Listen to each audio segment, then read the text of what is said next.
Digno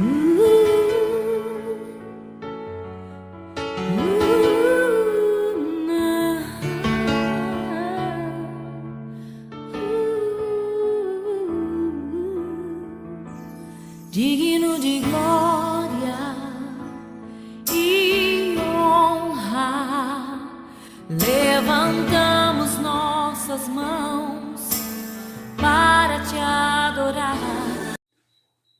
Boa noite, a paz do Senhor Jesus, queridos e amados irmãos e irmãs que nos assistem.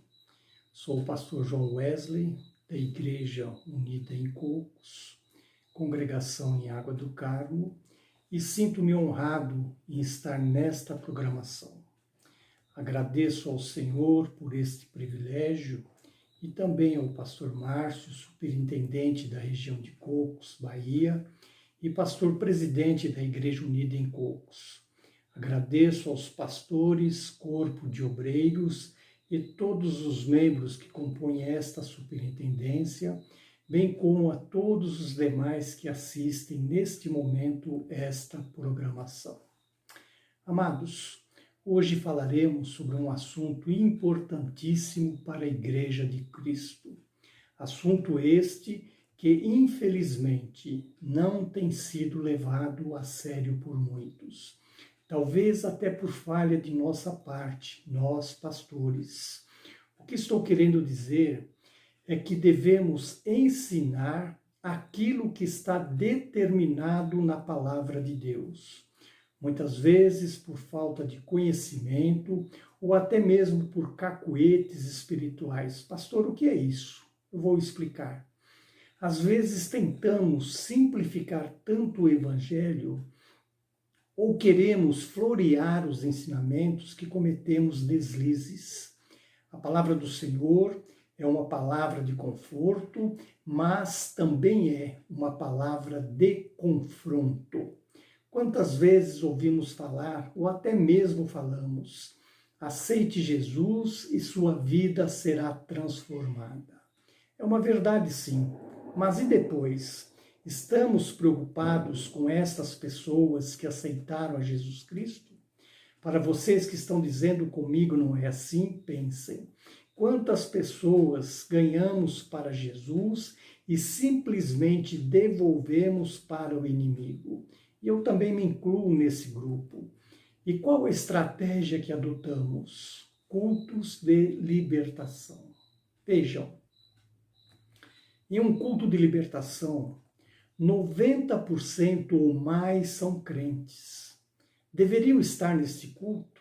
Sim, deveriam, mas com um propósito diferente, ou seja, de levarem pessoas que não conhecem a Cristo e que precisam ser libertadas das garras do inimigo. Mas não, a grande maioria dos frequentadores que são crentes, diga-se de passagem, é que precisam de libertação. Estão oprimidos, carregados, e está errado, queridos. Nós temos que ser livres. E por quê? Porque Cristo já nos libertou. E se isso for verdade, verdadeiramente somos livres e precisamos tomar posse desta palavra. Quando o homem pecou e a partir daí deu autoridade ao inimigo sobre a sua vida, Deus de imediato elaborou o plano de salvação à humanidade. E através da morte de Cristo, somos livres da garra do inimigo. Antes de entrarmos no estudo, quero destacar mais uma coisa. Muitos estão dizendo, que saudades do culto, dos irmãos e por aí afora. Será que estamos mesmo? Nós podemos enganar uns aos outros, mas a Jesus não. Em João capítulo 2, versículo 25, e não necessitava de que alguém testificasse do homem, porque ele bem sabia o que havia no homem. Outro dia, e eu até comentei com o meu pastor, veio meu pensamento que o Senhor permitiu que as igrejas fossem fechadas temporariamente, visto que, caso isso não acontecesse, as igrejas hoje estariam vazias, porque damos tantas desculpas para não ir à igreja, que essa seria extraordinária. Não posso ir aos cultos, porque se houver aglomeração, posso pegar ou transmitir o vírus. Deus tem um propósito nisso. Eu creio assim. E vejam, através do isolamento, muitos estão cultuando em casa. Temos mais tempo para oração, para leitura bíblica, para estudos, e Deus quer usar esse tempo para o seu propósito. Ou seja, Deus quer falar conosco no particular. Mas prestem atenção, muitos têm confidenciado as experiências extraordinárias que se têm vivenciado. Vejam, quando o povo quis ouvir Deus e Deus se propôs a isso, o que aconteceu? Lá em Êxodo, capítulo 19, versículo 11, está escrito: estejam prontos para o terceiro dia, porquanto no terceiro dia o Senhor descerá diante dos olhos de todo o povo sobre o monte Sinai. Queremos intimidade com Deus? Santifique-se. Em seu plano de salvação, destacamos justificação, regeneração e santificação. Qual é a verdade prática? O processo bíblico de salvação se dá por meio da justificação, regeneração e santificação do ser humano. João capítulo 3, versículo 5, Jesus respondendo a Nicodemos, ele fala: na verdade te digo, que aquele que não nascer da água e do Espírito não pode entrar no reino de Deus. Precisamos entender algumas coisas. Lá em João, capítulo 1, versículo 12 e 13, nos mostra a experiência do nascimento espiritual. Versículo 12 nos diz: porém, alguns creram nele e o receberam, e a estes ele deu o direito de se tornarem filhos de Deus. Versículo 13. Eles não se tornaram filhos de Deus pelos meios naturais, isto é, não nasceram como nascem os filhos de um pai humano. O próprio Deus é quem foi o pai deles. Em 2 Coríntios, capítulo 5, versículo 17, o novo nascimento torna o homem uma nova criação.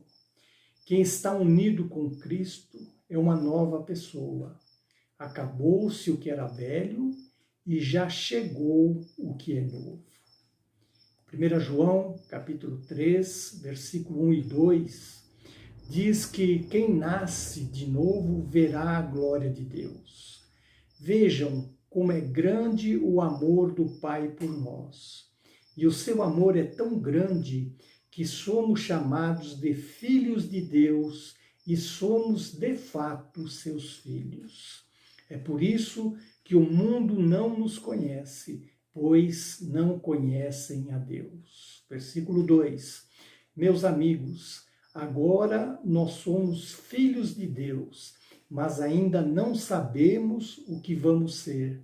Porém sabemos isto: quando Cristo aparecer, ficaremos parecidos com Ele, pois o veremos como Ele realmente é. 1 Pedro, capítulo 1, versículo 23, nós fomos regenerados pela palavra de Deus.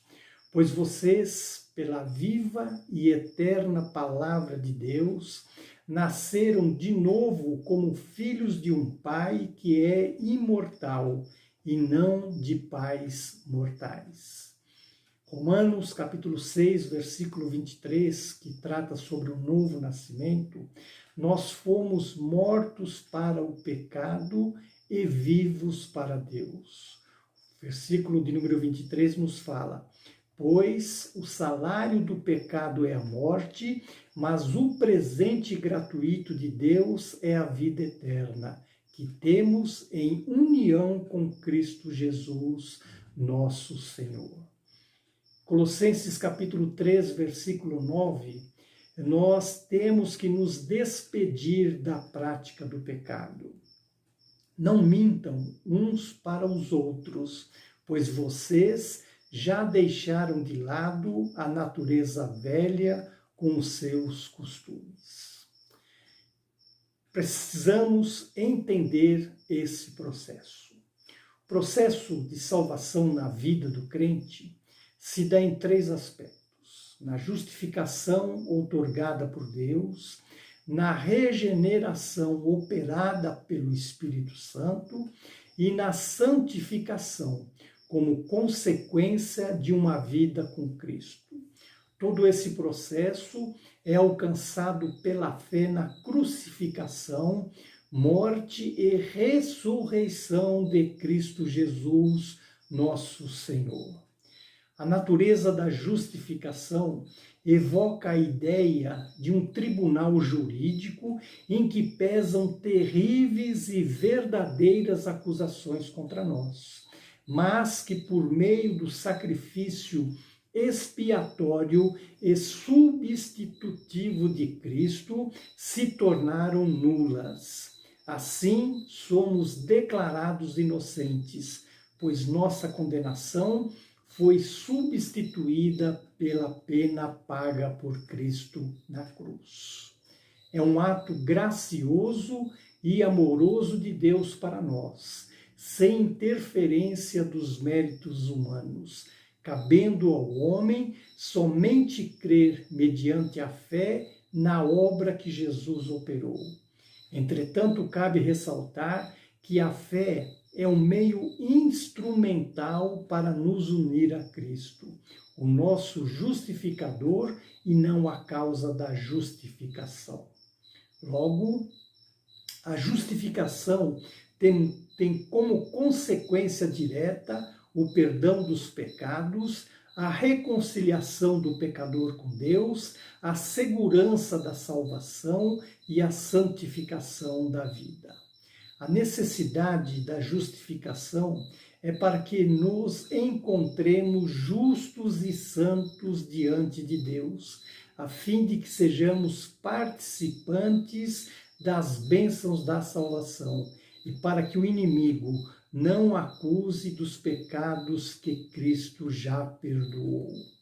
Nesse sentido, a pessoa justificada está livre de condenação e é herdeira da vida eterna, tendo como resultado prático a paz com Deus.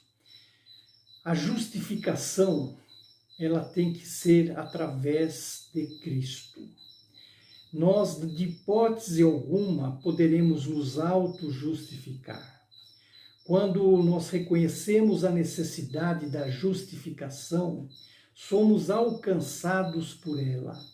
Para ilustrar essa realidade espiritual, o Senhor Jesus ensinou sobre a justificação, apresentando a história de um fariseu que se justificava orgulhosamente por evitar certos pecados, mas não alcançou a justificação, enquanto o publicano, que reconhecia a sua miséria diante de Deus, teve seus pecados perdoados e sua vida justificada.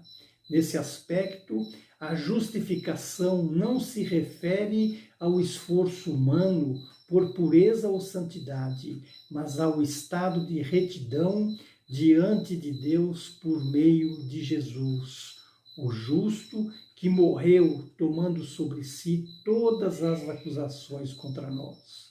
Por isso, quando Deus nos olha, após nos tornarmos em nova criação, ainda mesmo com os nossos defeitos e falhas, em Cristo nos enxerga sem pecado.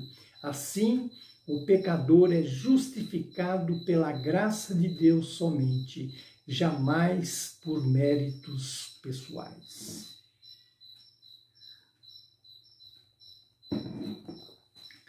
A natureza da regeneração é a ação divina de criar um novo homem. dando-lhe um novo coração, transformando-o em nova criação, tornando-o filho de Deus e fazendo-o passar da morte para a vida. Aqui é importante distinguir regeneração da conversão. Esta é a resposta humana à regeneração no processo de salvação, que é voltar-se inteiramente para Deus, enquanto aquela é um milagre operado por Deus na natureza humana, um fenômeno incompreensível à mente natural. Logo, Deus é o operador dessa transformação, fazendo com que a pessoa, outrora apática para as coisas divinas, agora se encontre em plena vitalidade para com as coisas espirituais. A necessidade da regeneração é para fazermos parte do reino de Deus. É preciso nos tornar nova criatura e nascermos do Espírito, que opera a vivificação em nós, pois ele é o agente da regeneração. O Espírito Santo faz brotar o entusiasmo espiritual e vida abundante, onde outrora havia morte, ofensa e pecado. É o agir do Espírito pela palavra que faz germinar vida no coração do salvo. As consequências da regeneração só é possível verificar se somos regenerados por meio de algumas mudanças que passam a fazer parte do nosso viver. O amor intenso a Deus, o amor pelos irmãos, a rejeição das coisas mundanas, o amor à palavra de Deus, o amor pelas almas perdidas, o desejo de estar em comunhão com Deus e adorá-lo, a vitória sobre o pecado, sobre a carnalidade e as práticas contrárias ao Evangelho. O conhecimento da vontade de Deus, o testemunho interior do Espírito Santo, atestando nossa filiação ao Pai, o intenso interesse de praticar a justiça. Claro que não somos perfeitos e que muitas vezes nos deparamos com a impossibilidade de manifestar essas mudanças o tempo todo. Mas, substancialmente, elas estão presentes na regeneração da pessoa. Nós precisamos ser santificados em Cristo. A santificação, que é o processo pelo qual o crente se afasta do pecado, e é para viver uma vida inteiramente consagrada a Deus, desenvolvendo nele a imagem de Cristo. É um processo de cooperação entre nós e o Espírito Santo, que se inicia no momento da justificação do salvo. Isto é, Deus vê o crente como santo, ainda que a santidade dele precise ser aperfeiçoada. No processo de conversão, a santificação é outorgada ao cristão porque Deus o vê santo, separado e amado por ele, o nosso Pai.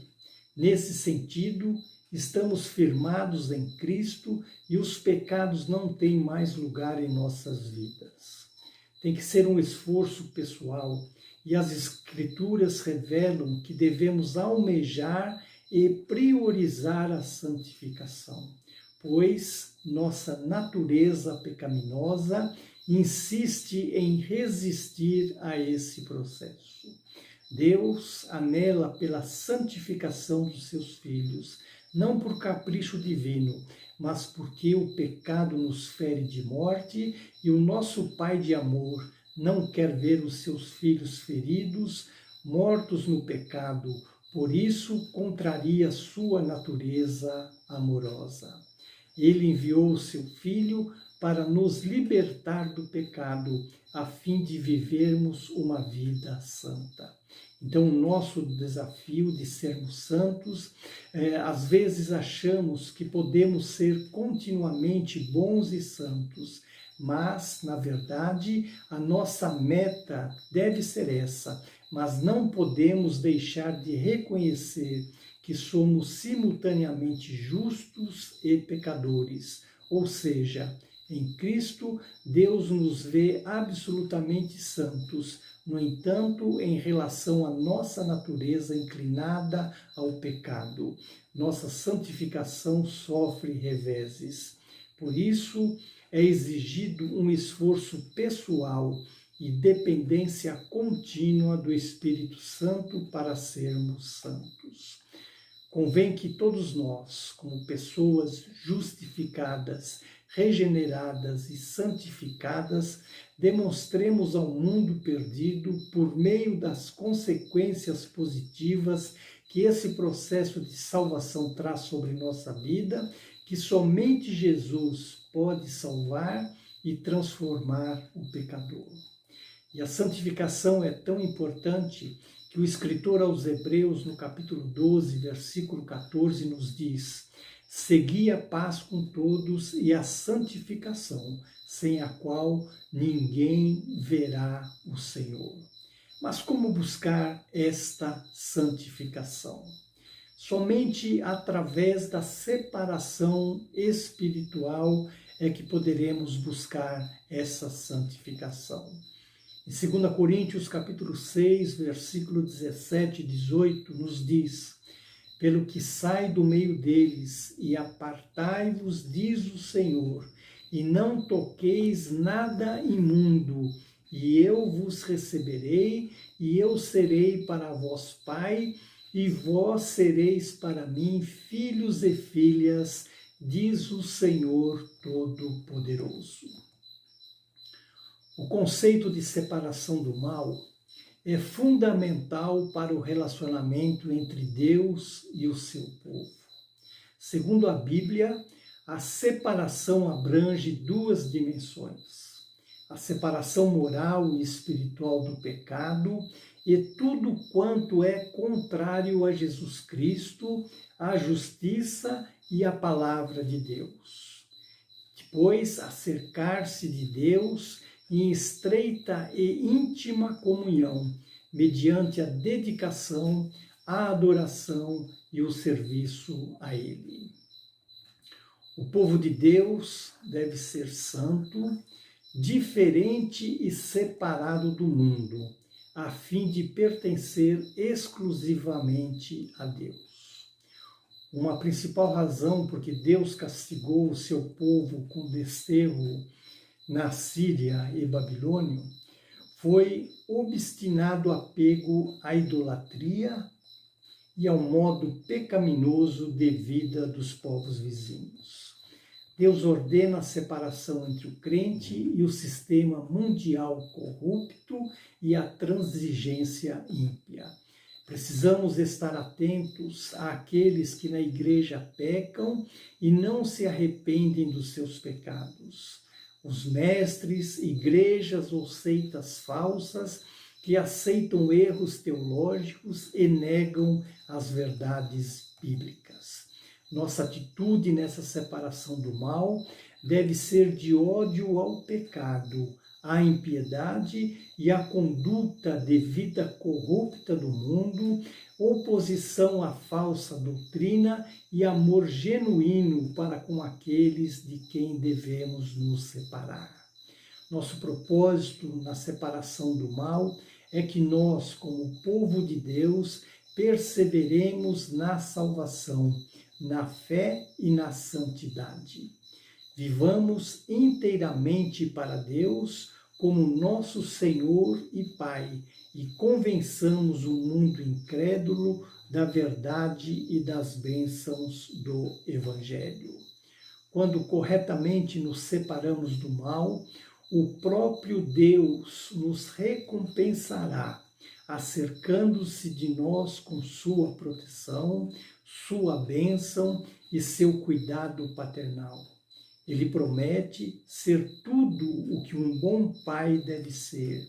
Ele será o nosso conselheiro e guia. Ele nos amará e de nós cuidará como seus próprios filhos. O crente que deixa de separar-se da prática do mal, do erro, da impureza, o resultado inevitável será a perda da comunhão com Deus, da sua aceitação pelo Pai e de seus direitos de filho. Vejam, queridos, nesse estudo que o tema principal aqui é a santificação. Deus está querendo exatamente isso da sua igreja. Nós temos visto que Deus está com pressa, Deus está atento, muitas vezes Deus está até mesmo descontente com a sua igreja, porque não estamos tomando uma posição na qual Ele requer. Deus exige santidade. A santidade é tão importante, como nós falamos em Hebreus capítulo 11, versículo 12, que nós temos que seguir a paz com todos, sim, é verdade. Mas a santificação, sem a qual nós não veremos a Deus. Esses momentos de pandemia, esses momentos de isolamento, eles devem servir para nós como um alerta para estarmos atentos àquilo que Deus requer de cada um de nós. Precisamos nos voltarmos a Deus, precisamos voltarmos ao primeiro amor, porque muitos o têm perdido. Muitos veem as igrejas como uma reunião social, como busca para a resolução de problemas, como busca de prosperidade. Não é isso que Jesus veio nos dar. Ele veio perdoar nossos pecados e dar-nos o direito da vida eterna. E é isso que devemos procurar. Mas nós só herdaremos a vida eterna se formos verdadeiramente santos. Então, que os irmãos possam meditar nessas palavras, que coloquem no coração a importância de buscar a Deus em todos os momentos, de nos santificarmos em cada instante, para verdadeiramente sermos aperfeiçoados e sermos justificados por Deus. É isso que eu peço. E é isso que nós tentamos mostrar nesse pequeno estudo. A verdadeira santificação buscada através da vontade, da direção e do acompanhamento do Espírito Santo. Amém, irmãos? Oremos ao Senhor. Altíssimo Deus e glorioso Pai, graças te damos, Senhor, por mais essa oportunidade que o Senhor está nos dando de nos achegarmos a Ti. Papai querido, diz em Tua palavra que nós devemos buscar a santidade, porque somente através dela é que nós veremos ao Senhor. Que o Teu Santo Espírito possa invadir a nossa mente, o nosso entendimento, que possamos abrir o nosso coração para que Ele possa operar em nossas vidas, para ouvirmos as instruções que nos serão dadas para buscarmos essa santificação para a nossa vida. Toma a Tua igreja em Tuas mãos, Senhor. Estamos passando por momentos difíceis, mas o Senhor está no controle de tudo. O Senhor está atento e a Tua igreja não irá perecer, porque é promessa do Senhor. Papai querido, nós fazemos parte da Tua igreja. Por isso estamos dispostos a seguir os Seus ensinamentos. a ouvir a orientação do Teu Santo Espírito e fazer toda a Tua vontade, obedecermos à palavra de Deus, a Sua palavra, para que a nossa vida vá bem. Obrigado, Senhor. Obrigado por esta oportunidade e que as bênçãos dos céus possam recair sobre todas as pessoas que estão ouvindo essa transmissão, que possam entender o privilégio de estar em comunhão contigo. Obrigado, Papai. Nós oramos e agradecemos em nome de Jesus. Amém e amém.